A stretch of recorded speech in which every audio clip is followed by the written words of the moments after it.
Theme Park Families Podcast, the number 42 non-Disney, non-Universal theme park podcast in the world. What in the world are you talking about? Oh my word! Coasters and rides! Millennium Force does not like big bellies. Alright, thanks for riding the new revolution, and enjoy the rest of your day at America's Wally Worlding Boast. In school for 3 months and riding coasters for 9 months. The hard life of Andrew the podcaster. The views and opinions are borrowed from someone we don't know, and we can't be held responsible. Hey, I'm Adam. And I'm Andrew. And did you know what that tribute was? Yeah. What was that from? In the Loop. Ah, In the Loop. And number 42? You think we can claim that? Non-Universal, non-Disney, number 42 podcast in the world? What do you think? I think we could get higher on that. Well, I think for now, though. Maybe, possibly. Maybe, exactly. I mean, we're still only in season 2. We've got a long way to go, and more podcasts keep popping up. But, so I'll take 42. Well, something like that. Yeah, that's not bad to me. Thanks for joining us again for Theme Park Families and our next episode here. Well, it's crazy to think that we only have a few more days left of this coaster season. Did it go fast for you? Yeah, definitely. It felt like this summer was a breeze. Like, the Coaster Radio meet, it felt like that was 2 days ago. Like, literally. Yeah, and time just flies. It's amazing how quickly it goes. Well, now that soccer season just has about a week more, we're going to have a lot more time for podcasting, because there have been weeks where you've got 2 practices and 2 games, so it makes it really tough to podcast when not even mentioning the other things that you do. So we'll definitely have more time here. We have so much to catch up on, so much to talk about, so we'll be banging these episodes out a lot quicker now that soccer season's over. Well, we're excited about today's episode as we'll be continuing our journey through the South, going through Texas as we finish out the Lone Star State with a really cool park. But before we get to that exciting story about a really cool park, let's hit some news. If not riding coasters will give you the blues, it's Andrew's news. Track work is progressing nicely at Carowinds as Copperhead Strike's construction is moving along nicely. And I haven't even shown you pictures recently, but they've really completed a lot of it. Yeah. There's a lot of the track work that's done. Like the first launch and... Yeah, and now a lot of inversions as well are finished. So there's a lot of speculation that by Christmas it'll be entirely done, and then after that they can focus on the shacks and all that. But it really is finishing up and looking great. Yukon Strike as well at Canada's Wonderland. They've topped off the lift hill, and I just saw a picture from Canada's Wonderland where they show the lift hill above Vortex, and Vortex looks like a little toy. It's pretty cool. Well, that is basically the same thing with, like, let's say you put Leviathan near Dragonfire. Same thing. Where the brake run of Leviathan is taller than the lift hill of Dragonfire. Yeah, exactly. It's that same kind of thing. So both coasters are looking great. And again, there's the difference between Cedar Fair and Six Flags, where Cedar Fair gets their rides open for opening day, where Six Flags, they haven't even started any of their work yet because they open for Memorial Day. So it's just a different philosophy, but both of those coasters are looking great. Holiday World has announced exciting changes for 2019 with a radical redesign of their Kringles Cafe into Santa's Merry Marketplace, featuring new food items, a candy store, and coffee. Woohoo, yeah. Yeah, that sounds good. Oh, absolutely. I'll take it. The pictures look great. The rendering so far of what it's going to look like. It will be now a center place for people to eat and pick up different things. Yeah, the weird part is, like, the both times that we went to Holiday World, we never went to Kringles Cafe. Actually, we went both times, you silly goof. We did? Yeah, the first time we had pizza with Nathan last year, and this year we were hanging out when there was the delay for the thunderstorms, and we had to be in there. Yeah. Yeah, that's Kringles Cafe. That's Kringles Cafe, exactly. So that's where we had the meal. That was the Saturday night they have the meal there, I believe. Yep. They will also be doing more track work on the Voyage. Mm-hmm. So a great coaster's just going to keep getting better and better. And they also are going to be putting a photo on Gobbler's Getaway so that you'll be able to take your picture on that. I have a feeling a lot of people are going to be making turkey faces. so they can get their picture on that. Yeah. So that will be amusing. Some excellent changes, and I think that'll make that front end of the park look a lot nicer. And with that, a shout out to Matt from Holiday World, who gave us a really nice shout out on the episode, the one where they go rogue. On National Podcaster Day, he said that we were the ones he listens to in terms of podcasts. So thanks for that, Matt. That was very, very nice of him. Kentucky Kingdom surprised many people by announcing the 2019 edition of Kentucky Flyer, a Gravity Group family coaster.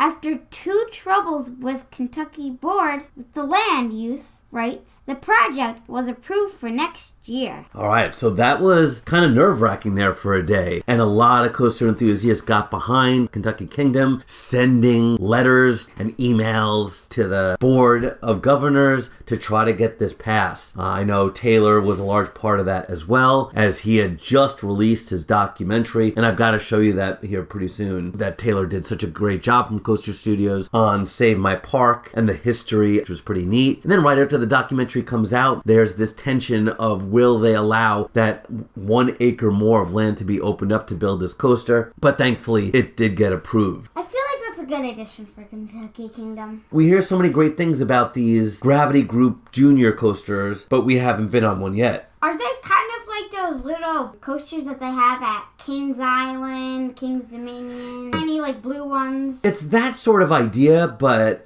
I think from what I hear, the airtime is much better on these. We've got Roarosaurus in New England is supposed to be a great one. Oscar's Wide, Crazy, Wacky Road Trip. Wacky Tobacco, as Mike from Coaster Radio says.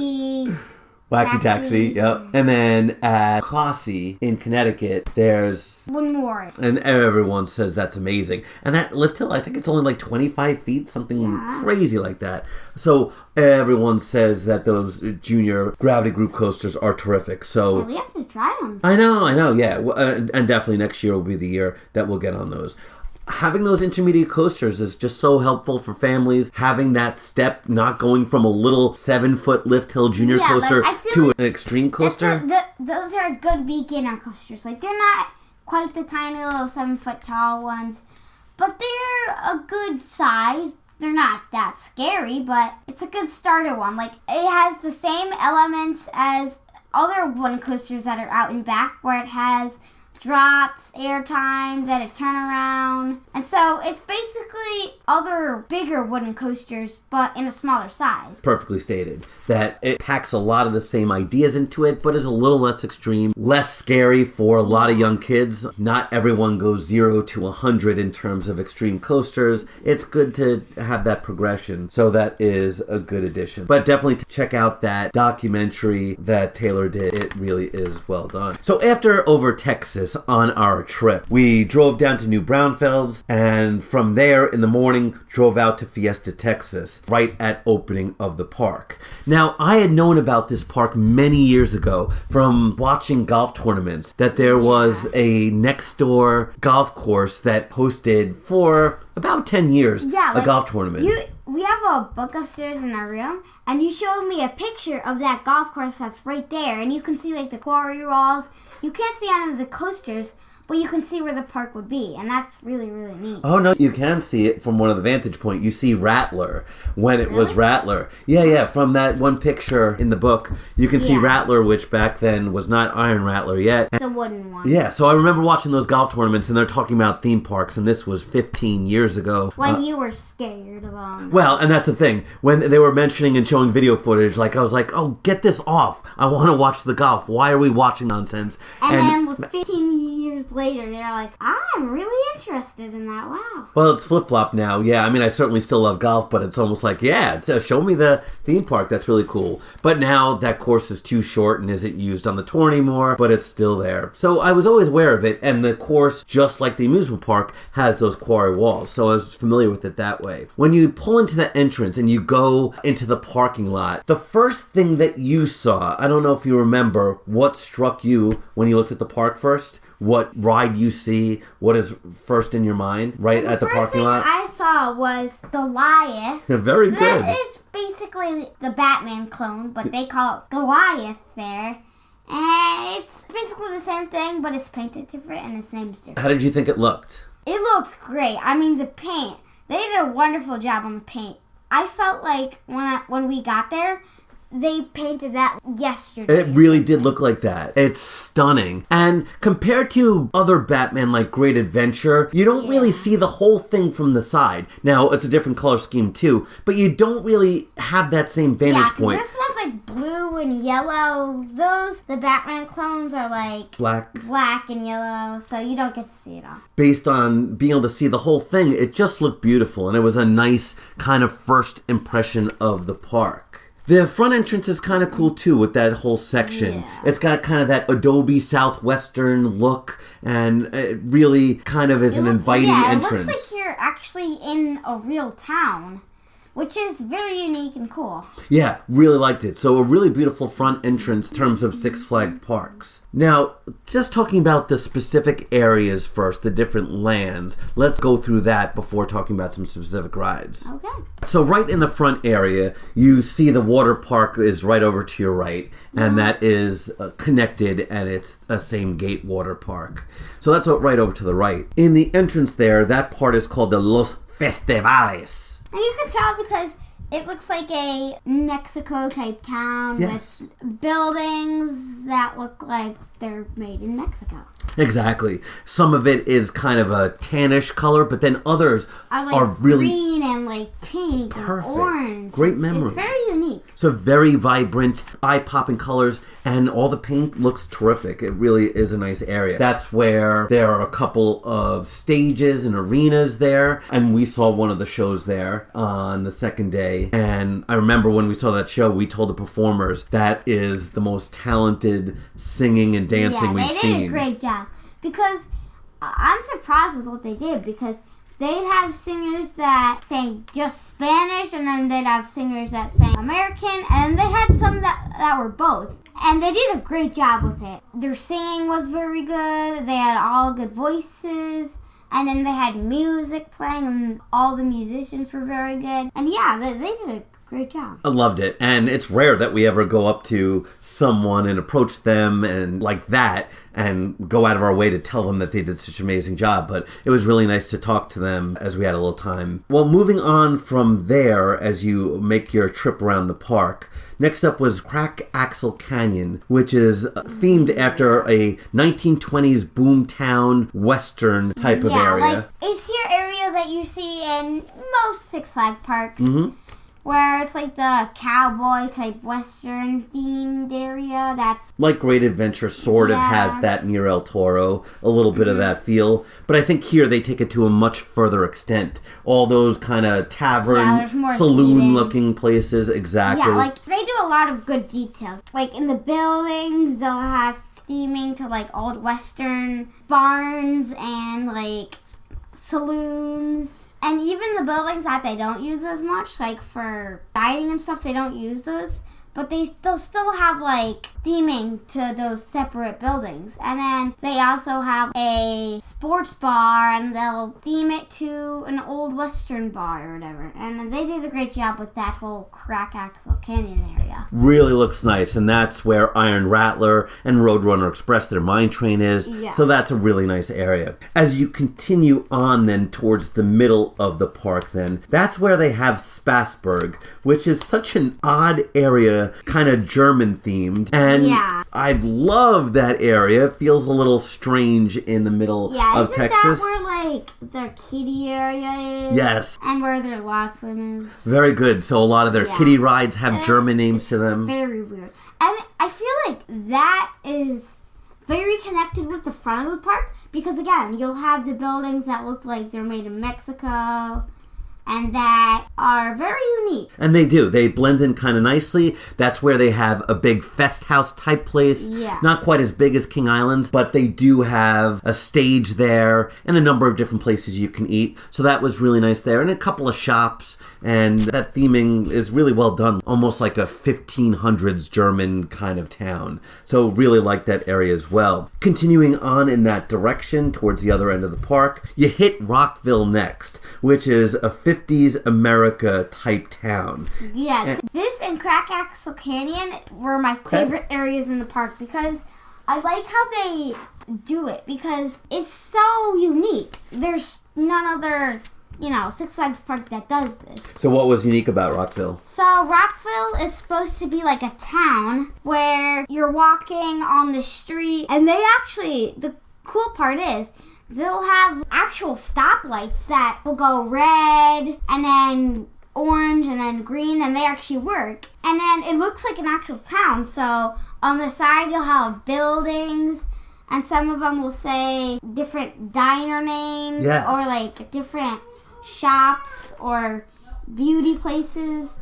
And they do a great job with that. And then they have like a town hall that looks very cool. That town hall is impressive. It looks like a real courthouse. Yeah. Really official. And I wonder what's in there. I would think they have some offices and that kind of thing. And so they have fake movie theater fronts and like soda shops. And it's an interesting area. Coasters that we have, before going into them in depth, we've got Batman in that area, Wonder Woman, and Superman are sort of in that area. Yeah. And just the details where instead of having traditional paths, as you said, it's like a real road. Like a real street. Like you have the actual paintings of the lines and their actual stop signs. And then finally, heading over to the west side of the park, you have the Fiesta Bay Boardwalk. And then a very stark contrast to all the other areas of that park. Yes, like when we were driving home from soccer practice, I was talking to you about this. And I told you, like, this part of the park has a way different feel than all the other parts of the park. Because this and Roxville, they're both kind of modern. Whereas all the other part of the parks are like Old West South theming. Which is cool. It gives it variety, right? Yeah, and so this part of the park is just very different and unique. I like it. If you are familiar with the Jersey Shore, it really does have the feel of seaside. Amazing how much wood they did use there to build that boardwalk. It looks like an actual boardwalk. Yeah, it really does. It's not just, we'll throw in a couple of slabs of wood and call it a boardwalk. No, this is a really big area where they built that boardwalk. So it really is kind of neat. And I think because of that, the Larson Looper there, Fireball, works the best at that park of any park I've ever been to. It feels like a carnival, so in that way, I think the Larson Looper really works there. Yeah. Pandemonium was in that area as well. Which was their Tony Hawk's or theming. Yeah, because you still had, didn't it have like a Tony Hawk or a skateboarder kind of theming that they didn't take off. So I thought that area was really neat as well, and they had a lot of rides that made perfect sense for being there, like Hurricane Force 5, their disco, Half-Pipe Wave Runner, their Scrambler, their Pirates of the Deep Sea dark ride that wasn't open yet, which was a shame. But we'll hopefully do it when we come back. Yeah, that's definitely the hope. So all of those themed areas really worked well and looked really nice. I think that it's inspiring to be in a Six Flags park that really does have that much theming to it. Yes. Well, both days we started at the water park. Now, with that, we really lucked out, as we said on our previous episode about Over Texas. It was 110 the week before we came, the week after we came, and it never got into the 90s. It was high 80s at the max, and so we went to the water park both mornings just to see it. We went for a couple hours. I think if it was the 90s, everybody would be at the water park. Definitely lucked out. And the weird thing is, and this was the first week of August, I remember a couple of times waiting on the stairs and actually being sort of chilly with a little bit of wind and like being cold. It was still kind of hot, 89. Yep. For us New Yorkers, we're not as used to it, so that was kind of surprising. But still, there was a little bit of a breeze, so it was definitely kind of cold at some of the towers. So lucky in that way. And both days the park was never ultra busy. It was never that crazy, so we really lucked out there. Well, just some highlights of the water park. One thing we noticed as soon as we went in, that it had so many body slides, right? Compared to a lot of the park. It had like 3 3 or 4 main body slide attractions. Different slide complexes, Yes. which is a lot for a park like that. Just a couple of the highlights. The wave pool. What about the wave pool was so unique? Well, you remember its shape? Yeah, because it was shaped in the state of Texas. Yeah, the Lone Star Lagoon. And that's kind of neat. And looking at it on Google Maps, it's so neat to see. You kind of still notice it when you're there, but not as much. No. So that was a nice wave pool. I have a highlight. One of my highlights is when we were at the capsule slides. The Bahama Blaster.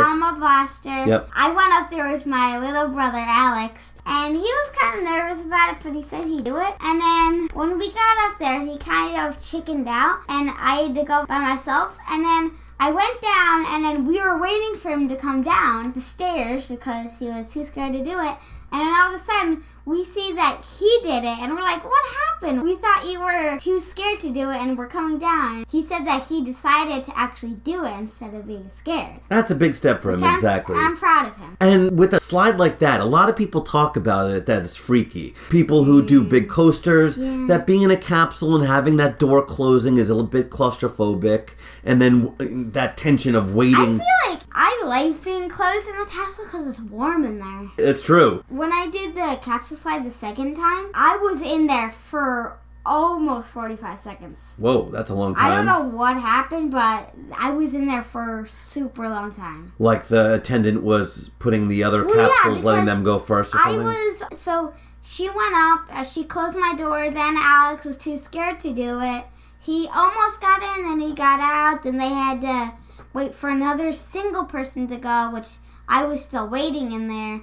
And then they finally found somebody else, and then it took still a while for the countdown to come, and then... So yeah, that was a big moment. I didn't think he was going to do it, so it's pretty impressive that he did. Mm-hmm. Some other highlights of the water park, they had a pretty good bowl slide. Their version was pretty big and fun. A slide with a couple of funnels that was okay. Yeah. And one weird thing was that one body slide where you went kind of straight for a while and then you dropped straight down.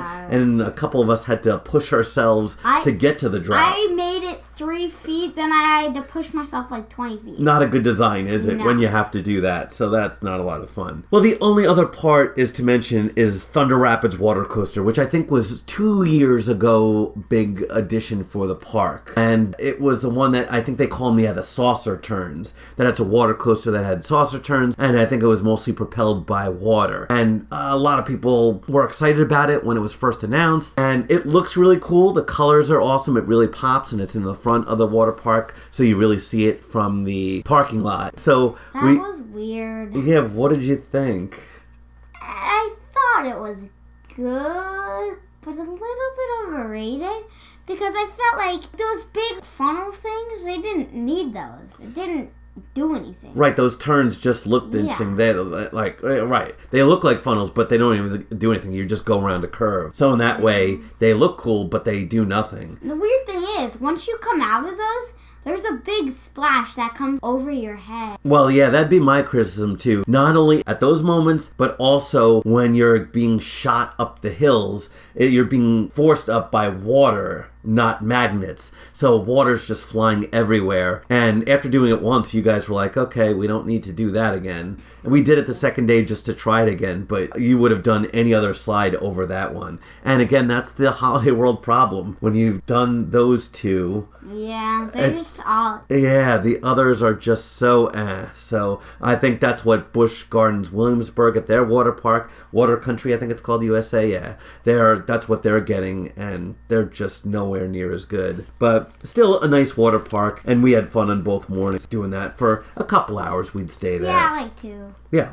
Well, going into the dry park then, the Mine Train Roadrunner Express was the first one we did. And when we were at one of the complexes, like, you said, like, oh, what is that? First, because you didn't really know what it was. Yeah, exactly. You can see it from afar, and it kind of looks cool against the canyon walls, but wasn't sure exactly what it was. And it turned out to be an Arrow Mine ride. And what did you think of it? Well, first of all, the station itself was kind of cool. It was really big for that kind of coaster. It was a big station and a big, nice wooden structure. But what did you think of the ride? It was good for a mine train. I think it's funny. They have little tiny bits of theming where you'd fly by like little tiny pictures. Yeah, little Looney Tunes pictures and all that kind of stuff. Yeah.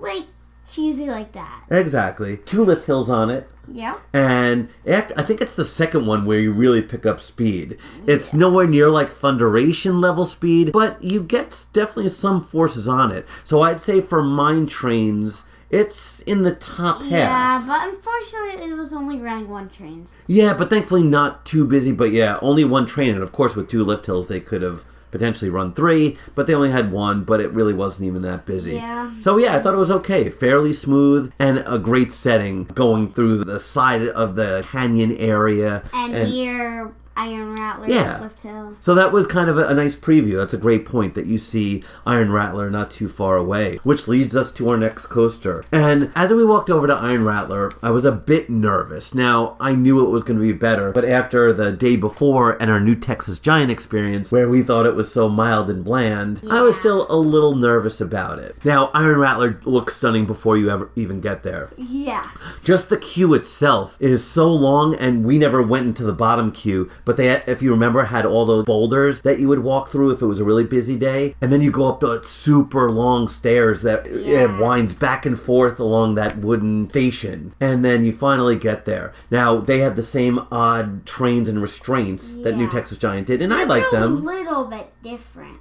Yeah, a little bit different, but the idea of them was the same. And I thought the Iron Rattler cars looked pretty cool. That front car with the snake looked awesome. So you've got that beautiful colored artificial water in that little lagoon, and then the cliffs that it interacts with. It's a stunning looking coaster. So I think we went pretty far in the back for our first time going. And the first drop is so good. Because you kind of angle a little bit to the left. Yeah, because so you start at, it's not above the canyon, but on a little hill near the canyon. And then you drop. And then you drop into a lower part of the canyon, which gives it even more, like, airtime, and it's a lot longer. Thoroughly agree. And it feels a lot longer. So instead of after the crest of the lift hill going straight down, you kind of go down and then you curve a little to the left. It's unsettling that first time, like, oh, this doesn't feel right. So it wasn't a gradual curve to the left. It was like a slight bank left and then straight down. That inversion coming up onto the cliff was so much fun. Yeah. And then once you get to the top of the cliff, I don't know about you, but that reminded me a lot of Storm Chaser, that whole section, because it's all sort of low to the ground and just kind of little hops. Little hops and then little kind of inversion things. Yeah.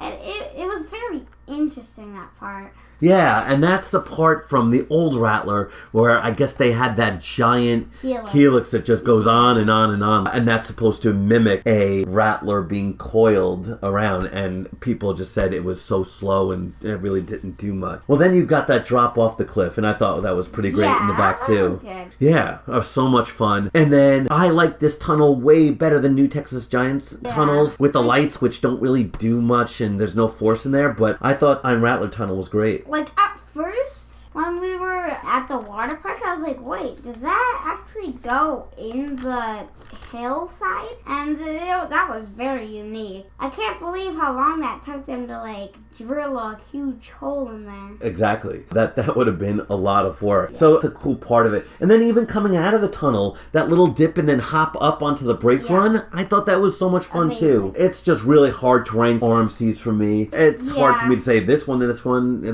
Most of them are so good. Most people would say Vengeance, but... Yeah, I'd say by now, most people would say that. I'd have to estimate between the 2 days we did that ride at least like 12 times. Yeah. But so much fun and really, really loved it. A great experience. Well, then after that, we headed over to do the first of 2 water rides that we did, and that one is called Gully Washer, their family raft ride. And from what you remember of Gully Washer, did you like it? Yeah, it was fun. So Gully Washer, I kind of liked its setting, where there wasn't a lot of fake theming to it. It was all just kind of around little trees, and it had a western feel. Trees and like in and out. It was very odd. Yeah, I don't think we got soaked on it, but yeah. I think it's not one of those things that you're guaranteed to get soaked every time, but it's also not one of the ones that you're not going to get a drop at all. You might get like some mist or some spray, but... There is that one tunnel you go through, which is the bridge on the walkway that I think had water cascading down, but you can avoid it a little bit. And I think that's what at least I was able to do. But a fun ride. Well, then the surprise of the trip, and I knew nothing about this log flume. This would be the hidden gem. I was so shocked at this. As I said, I hadn't done research on at least this one. I knew about all the coasters, but this one I didn't know about. And that is the Bugs White Water Rapids Flume Ride. And so unique. So that's in that German section. And how does the ride building look when you walk up to it? It looks like a castle. Mm-hmm. And then as you walk through the there's a bunch of different theming. There's a treasure chest. There's a whole bunch of knights and dragon theming. There's a dragon. There's a bunch of money. There's a king's throne. And then it's basically, there's not really a storyline, but that's the whole theme. It's like a medieval castle. Yeah. And you get to the loading area and they've got like flags, banners. And the carts don't really look like log flume carts. They look big. And that was one of the things I was going to mention too. That they're not your traditional all sit in a row. These had each row was its own compartment. So you had 2 in a row and there maybe were 4 rows, I'd say. And here's a good suggestion. Mm-hmm. If you want to get wet, you should go in the front. If you want to get not wet, you should go in the back. And also with that, if you want to get wet, sit on what side? Do you remember? There was one side that you stayed... Right side. Yes, very good. So on the right side you get wet, left side you stay dry because what? Well, if you're on the left side, you'll still get wet, but not as much. Not as much because what's on the right side? You remember in the middle? Okay. There are 2 sections where you'll definitely get soaked on the right side. So there's one section where there's an animatronic dragon and he spits at you. And it's cool because his head moves. Yes. So you're going around the curve and he'll spit at you at one side of the curve, then he'll follow you along to the end of the curve and still be spitting at you. And it's a good memory that its head moves. You know what it's the opposite of? What? We talked about the Silver Dollar City log flume that has the fake out. It has the figure that's spitting and then it stops as soon as your boat gets here. This is the opposite where the head's facing away and you're like, oh, I'm fine. And then it turns towards you and gets you soaked. So that's funny that way. It's got that one little drop in the middle that's weird. Then like right after that, there's a lift hill and then there's a little tiny drop, which is surprising, that gets you really soaked. Yeah, it did. Like there's water that comes out of the side and gets you soaked. And you should probably wear water shoes because our shoes got completely soaked and drenched. Yeah, exactly. And then the weird thing is, most log flumes on the big drop, you don't get that wet at all. Yeah. So, but that one you did. Odd. It was great that after the last big drop, you still had more of that theming. Was it another dragon who was kind of sleeping at the end or something like that? No. But I remember there was another one in the water. The bad guy got ditched by the dragon, maybe. Okay. Yeah, I remember there was a figure and a dragon as well at the end. Yeah. So we did that, I think, once both days. And such a fun ride. It really is. I would definitely recommend it. Oh, absolutely. As long as you bring a change of clothes and a different pair of shoes. Yeah, exactly. So next we headed over to Poltergeist, which is kind of in that area. Yeah. And it's the first of the Premier Clones launches that Andrew had done. He hasn't done one of the Flight of Fears or Joker's Jinx yet. And I like the station itself at least had a little feeling of a creepy house to it. So a little bit of theming there. And that crew was really friendly. We got on the ride, and what did you think of it? I like the fact that you're in a huge spaghetti bowl, so you're winding throughout the track, and you're weaving left and right. It's very fun. And at times you think you're gonna stop. You're about to go through a loop, and then you think you're gonna stop because it's so slow. Yeah, and then it picks up speed again. I felt like that launch would have been much faster, but it felt like nothing. Really forceless, right? It's not a great launch compared to others, but still fun and it looks cool. And just to show you how weird it is, and I know other families have talked about this as well, that Andrew was able to get onto Poltergeist no problem, but then later on when we did Superman, they said you weren't tall enough, which is odd. You know, there are different measuring sticks that are different heights. It's not perfectly, obviously, computer controlled. And so that's the weird thing of it. So you didn't wind up doing Superman. But I'm glad you got onto Poltergeist there. Well, then in that area as well was Batman, the original 4D coaster. And I love the entrance of it because what was the entrance? It's themed into a movie, Batman, the movie or whatever. Like you're going in to see it, exactly. And then inside there's a little tiny Q building, which is like, there's a hologram, and it's really, really cool. It is. Really neat. Was it kind of like it was a lab, right? And he was like designing something. Like the Batmobile. Yeah, it's something like that, right? But then you walk out of that, and then you're in a long stretch of outside. And I could see when it's 110, that long stretch that you might be either waiting or at least walking to. Like, I don't get it. Why wouldn't that whole, the little theming part be near the front more? Because they have that facade where the movie is, so it's just all connected to those buildings. So it was interesting, because we've done Joker at Great Adventure, I don't know, I'd have to guess 10, 15 times. 15, 20 times, something like that in our lives. So when we went to Batman, I'm expecting to have pretty much the same exact experience. Well, just getting into it was weird because the seats and where they sit compared to Joker are different, you remember? Yeah. It was much lower that you had to sit down as opposed to you had to hop up on Joker, but here it was almost like you had to sit. I could touch the floor with my feet completely down. On Joker, like I'm tilted up, so my feet are almost above my head. Yeah, so in that way, that was very weird. And so for you and what you remember, how was the ride experience different than Joker? So I feel like that was more crazy wild. I didn't have a great experience because my head was banging against the seat the whole time. Oh, okay. So I didn't love it. And I did, trying to press my head back. I remember laughing and being like, whoa, this is way crazier. I didn't do any kind of count of how many flips I had compared to Joker, but it felt way, way wilder. So that was kind of interesting. We only did it once because there were other things that we haven't experienced that we'd rather do more, but I thought it was neat to do it, and I guess for your head's sake, it's good we didn't do it more.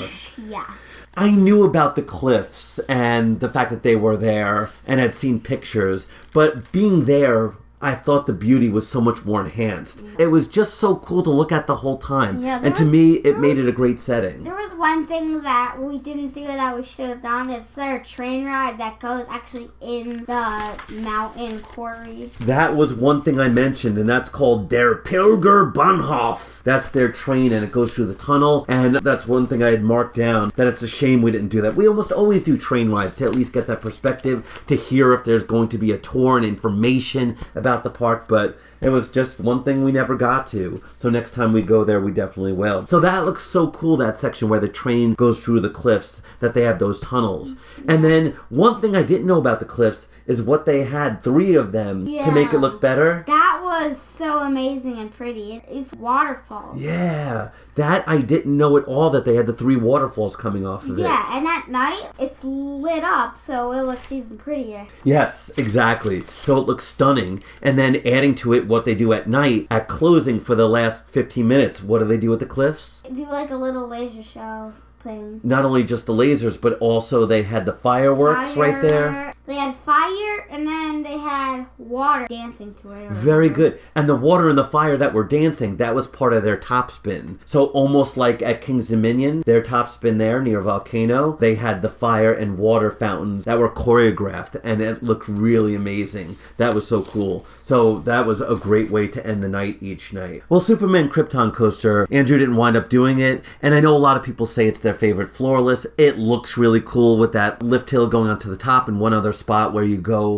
onto the cliff. On the loop. And that's what I was going to say. That looks really cool when you're there. That Superman standing there, it just adds a tiny bit to the theming, like Superman is looking over it. Now, in terms of the ride itself, when I first started getting into this hobby, I thought floorless coasters were great, but I found it kind of forceless. I really did. So I didn't dislike it. I just didn't think it was anything that special. I wouldn't consider it in the top couple of coasters at that park. Really, I didn't think you missed out on too much not doing that. After that, we wound up doing the second RMC there. So we need to talk about Wonder Woman Golden Lasso Coaster, of course, which looked great on the water, and very interesting experience where there was 2 trains running. One train had 4 restraints that they had closed off. So talk about a capacity killer on a train that doesn't have too many. So I thought that was odd. I would wonder the 3rd train that wasn't on, what was wrong with that one. So with that, with a capacity, and that's what everyone was worried about with this coaster, I don't think a 3rd train would have done any difference to capacity, because once that train had gotten through the course and got to the brake run, where was that 2nd train at that point?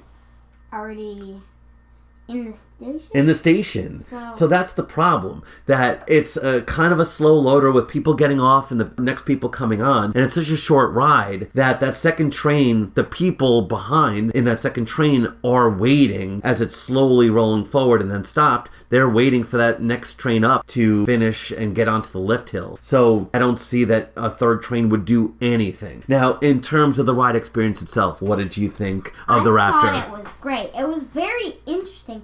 It felt a lot different since it's one rail. Yeah. So it felt very odd. It was definitely very intense. It's so intense that I was like rattling a little bit. So I thought it was great. And very intense. And the restraints are kind of interesting. And I know... They're odd, yeah. Yeah, Crazy Aunt Sue really didn't like the restraints at all. Feeling that the straps put a lot of pressure on your upper body, especially when you were leaning forward. So I could see that. It's such a short ride that it didn't bother me too much. Yeah. The inversions are pretty crazy. They're intense. You're moving at such a rapid rate. And that first drop in the back, you really are out of your seat. So I thought that was a lot of fun. One thing thinking about that ride I felt so bad for was the grouper who is in the station grouping the people. Because do you remember what she had to do based on what the two trains, like one train that was completely available to use every seat and the other train wasn't? Do you remember what she had to do on the ground? Because there were the dots for where every person has to stand. She has to like move them around, which is very weird. She had like these plastic X's for the rows that the restraints didn't work. So she had to keep moving those for the two trains of people. So flipping those back and forth and bending over because one train had all spots open and so one it's train... like Twister. Yeah, exactly. It looked like Twister with all the dots and she's moving it around. All right, right hand on that X and left on blue. Exactly, that's a perfect example. So I felt bad for her and hopefully all the restraints are open by now and that's no issue. But I thought it was a good ride and exciting enough that I was really surprised that for next year, 2019, there are no Raptors, as far as we know, that are going to be built. But you really liked it overall? Yeah. And one thing that I noticed when we were coming back from the queue line, in that water, there was like an iPhone in it. Yeah, that was kind of weird to see. Like, that's a bad mistake. So in that way, people who are losing stuff, and undoubtedly people on that ride lose stuff, it falls into the lagoon. So that was pretty funny to see. Well, there were a bunch of rides there we didn't do, that we didn't necessarily need to. Sky Screamer, it would have been neat to see the park from that vantage, but we didn't wind up doing Sky Screamer. Well, we were about to, and then it closed down due to rain. Oh, no, that's when it drizzled for those 60 seconds. Exactly. That was weird to get rain there. And so no big deal, but it would have been nice to see it. Scream, their drop tower wouldn't do either, but that looked exactly like Dorney's, although the colors were cool, I thought. Yeah. So I didn't wind up doing that. One thing I did like in the town area of Rockville was their take on the Teacups ride. And that was called the Hustler, themed after. You're in pool balls. And that was kind of neat, where it had all the different colored pool balls. And you said there was something interesting about the different balls? Yeah, it was weird. Because some balls were spinning like really super fast. And then some of them didn't spin at all. So that was kind of odd that you could have a different experience based on if you had little kids, they don't want to spin, you choose this one. And I think some bullies actually kicked you and Alex out the second time, right? Yeah, I wish I'd have known about that before. I would have been Dada Lion coming to your defense, and yeah, they were teenagers. It's still not right, but okay. Their Pandemonium, which was definitely a different layout than others, and as you said, it had that Tony Hawk theming still. I thought... You probably didn't because of the ending. That ending is my least favorite part of Pandemonium. I don't mind the whole ride, and some of the forces I think are awesome. You get to that brake run, and then you just spin 17 times, and it wrecks me at the end. That's great memory. I don't really like that part of it at all. But again, I like that area. That boardwalk area looked cool. I'm interested to see what becomes of that dark ride, Pirates of the Deep Sea.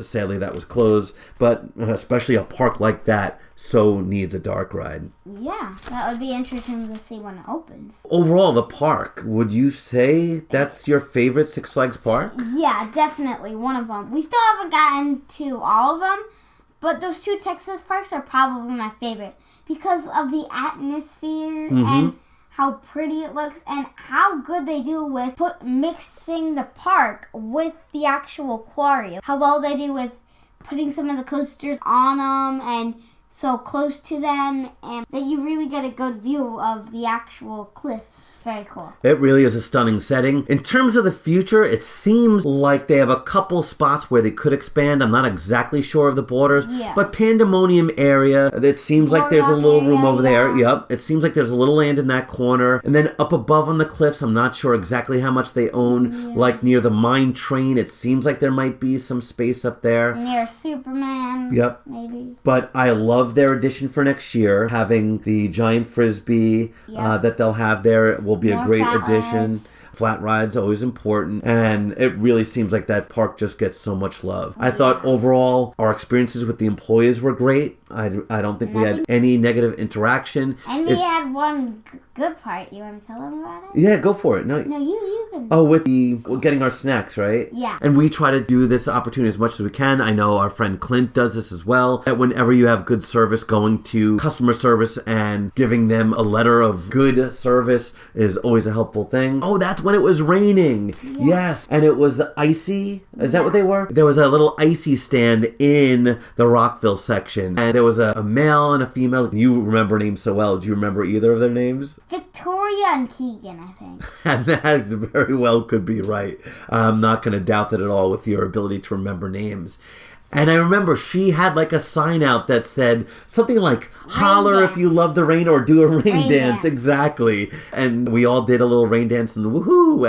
And it literally closed down some rides for a couple of minutes. It wasn't that big of a deal. And they were just having so much fun and being silly and talking to people. And so that was kind of cool. I always like when you have those fun interactions where people go out of their way just to do something different as opposed to just, what do you want? Here you go. And again, I know it's a hard job and the repetition a job like that is pretty crazy, but just to have a fun experience like that, I thought was terrific. We really had a great time there, and it's a great example for other Six Flags parks of what they could become. I wish some other parks potentially could send their managers and employees just to see what that park is like, what those two Six Flags parks are like, but it's also budget. They obviously get a lot of money in their budget for new rides and painting and all that. So it really is an amazing park, and we had a great time there. Alex, I need you to sing a little bit, please. Tip of the day, tip of the day. It's the tip of the day. Tip of the day, tip of the day. It's the tip of the day. Yeah. So Andrew, all you. Tip of the day. Okay. So I came up with this one this time. And my tip of the day for kids that are my age is definitely get good sleep, because like we do from opening to close, and it could get, those days are really long, so definitely get good sleep the night before, because we're tired even the night that we're doing it, and we get pretty good sleep. So definitely make sure to do that as our tip of the day. Especially in the midsummer in a park that could be hot. The amount of miles that you put on in a park is pretty crazy. So I love that. Get good sleep, especially if it's a multi-day trip that you're going to have multiple days at a park. You gotta get good sleep. Love it. And our ride of the day for this week is the train ride. And train rides in general. Why do you like train rides? Well, I think we like them because it's a good way to relax when you're on a long day and you feel like to sit down and take a break. And also, with the people that are doing the trains, they give you some good information about the park. And sometimes they have theming, and sometimes the trains add their own little touch. Yeah, kind of like it. Absolutely. And they're all different size engines. Sometimes you get some facts about the engine and all that. And it's a nice way to take a break. We were just talking about getting sleep, and in the middle of a hot day, it's a nice way to get out of the sun and get off your feet a little bit, sit down, relax, chat with people, not be on your phone, and just talking and experiencing and looking around. So really like the train ride. Well, thanks so much for joining us again. Hopefully at some point you'll all get to Fiesta Texas, or a really different experience. Yeah, great park. I'd recommend it. If you're near that area, do it. And with that area, so many other things like going to ZDTs to do. Yeah, which we didn't get to do, that at some point we have to. If we had more time, of course, getting to SeaWorld, we would have done as well. Yeah. So at some point, next trip out there, we'll definitely do that. It gives us a good chance to get back here. Yeah, good reason, absolutely, to head back there to do those kind of things. Well, immediately we're going to put out our next episode, also involving Fiesta Texas, where we talk to someone who did something really, really cool. So we're going to get that episode out. You can follow us at Theme Park Fam on Facebook and Twitter. Always have some fun banter on there. And for our next episode, I think it's time for our next TPF Quest. Well, yeah. It's been a while. In summer, we've got so much to talk about with things we're doing. So now, off season, I like these TPF Quests, these questions that you guys can help us out with to talk about a little bit. So for our next TPF Quest, what is your controversial take on something in the theme park world? Something that you think that maybe not the majority believes. A controversial idea about a coaster, a ride, a park. So an opinion you have that maybe not everyone else shares. We want to hear your controversial takes. I like when we do TPF Quest because you guys do a good job of interacting. And some of these episodes have gotten really long with the TPF Quest because there's so many to read and listen to. Love it. Helps us to get to know you guys a little bit, as we like to hear your thoughts, your stories, and hearing all about all that is really cool. So coming up soon, we're going to do a Twitter post and a Facebook post about this, but that's not the only way you can interact. We also have our Google account, themeparkfamilies@gmail.com. So if you like and you're brave to send in an MP3, download an app on your phone and record an MP3 of your controversial take in the theme park world, you can record that and send it to us again at themeparkfamilies@gmail.com. It would be cool to hear some voices and great to hear some opinions. And I think we might have some controversial takes as well, right? Yeah. Stephen AB? Yeah. Yeah. So we'll hear some of that stuff next time. The stars are bright in Texas, no doubt. We are honorary cowboys. Thanks for listening. Andrew is out.